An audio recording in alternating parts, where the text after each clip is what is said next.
Markay roobab da'aan oo nimcada la soo degto waxaa looga faa'iidaystaa siyaabo kala duwan. Bulshaweynta degta gobolka Bakool waxay caan ku yihiin dhaqashada xoolaha iyo tacbashada beeraha. Xoolo dhaqatada waxay xoolahooda u helaan daaq, waraab, waxayna suuqyada u iibgeeyaan caanaha, subaqa iyo xoolaha oo qiimo fiican ku yeesha suuqa xilliyada barwaaqada jirto. Gobolka Bakool waxaa ku yaala dhul beereed aad u weyn oo la beerto keliya xilli roobaadka, waxaana lagu beeraa masagada, galleyda, digirta, qaraha, sisinta iyo lawska.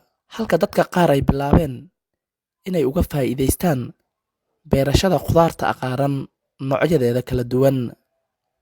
Waxaa jira waxyaabo cagaar dabiici ah oo xilliyadan laga helo dhul beereedka gobolka iyo dhulka daaqsinka ah, waxaana ka mid ah bukureyda oo lagu iibiyo suuqyada magaalada Xudur.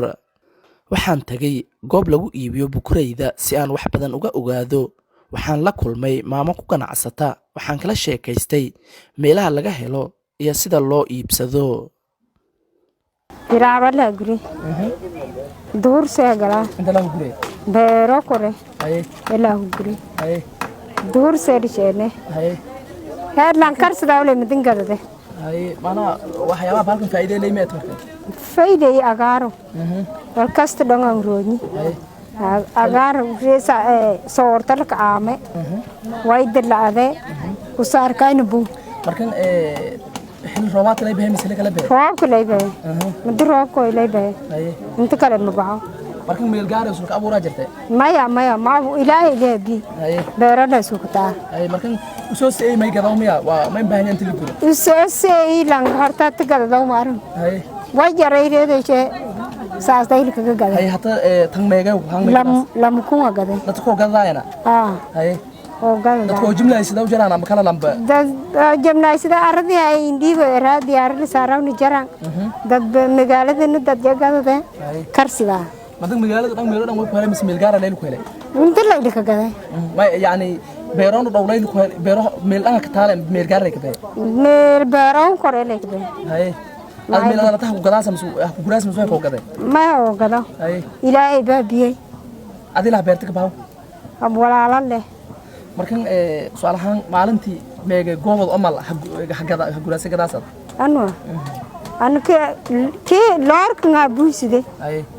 inta ku daalo ku gadade Meega goobad kinagday. adu wal ku saar ka horta kaaysa raashin kale la yinka deeran ma aan ku saar ka gadade Manaha nolol ta wala kiin ku kaalmakiin ku iimaha. kaalmiin ha Maydigo isaag aadan waxay iibsanaysaa bukureyda, waxayna ii sheegtay inay faa'iido u tahay dadka danyarta ah oo aan awoodin inay iibsadaan hilibka iyo khudaarta kale maadaama qiimihiisu aad u jaban yahay. bukureenko Haye. Bukurey leeremaha. bukureen Leerin leeyahay istimaale.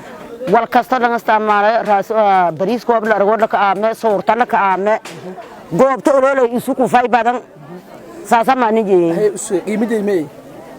oo May la gaday isu goobtis. lam ku lagada Haye. ah Wadan ko kaafiyay intii aad waxyaabaha kala suuq iibsidaas aad. lam ku me anfaaso ho baad arada tabarata la saala sidii midaase ana yaalo yo angalade ah Haye lanki danyare faa'iido. laakiin danyare faa'iidinka jar goobta tuman ku me deero ko goobta lam ku na galade ah Markan ma osalan kariyay oo la suubiye. biyo la kariye wala dal ee si wala ba anfaa ah Haye. so Markan may balata mana xilliga roobaadka waxyaabaha lagu faa'iideystaa ku. ها روب ده قبل يسوق من دسر كفاية waxyaabaha may lamada kan oo kale oo saas amal yoona dadan anfa xilligan oo kale ha guriga. قبل ها Lakal. قبل كاسو أرن ولا دم بمساكني أو كنولا سدو يعني xilligan hata may buuhan xilli roobaadkii jiditeeta ganacsiga walaankii dadka oo danyarteen nolol hutseed. دات كدن يرت إنه لولي ها كنولي هلا كو قدر هلا كين كتابة ولا قبله جروي ونوجي درن أو كعاموي مدهات وهم لا حكوا كديه أشبه كقاعدة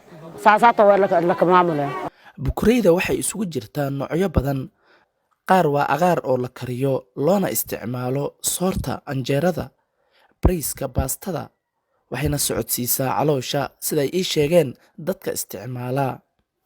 Qaarna lama kariyo ee sidiisii ayaa lagu isticmaalaa waxaana ka mid ah cagaarka la yiraahdo jinowga, Maalmaha Sabtida iyo Arbacada ayaa aad loo keenaa suuqa magaalada Xudur, waxaana inta badan loo qaadaa magaalooyinka Baydhabo iyo Muqdisho oo dadka ay ka soo dalbadaan. Maxamed Xasan Cabdiraxmaan, Warbaahinta Qaranka, magaalada Xudur.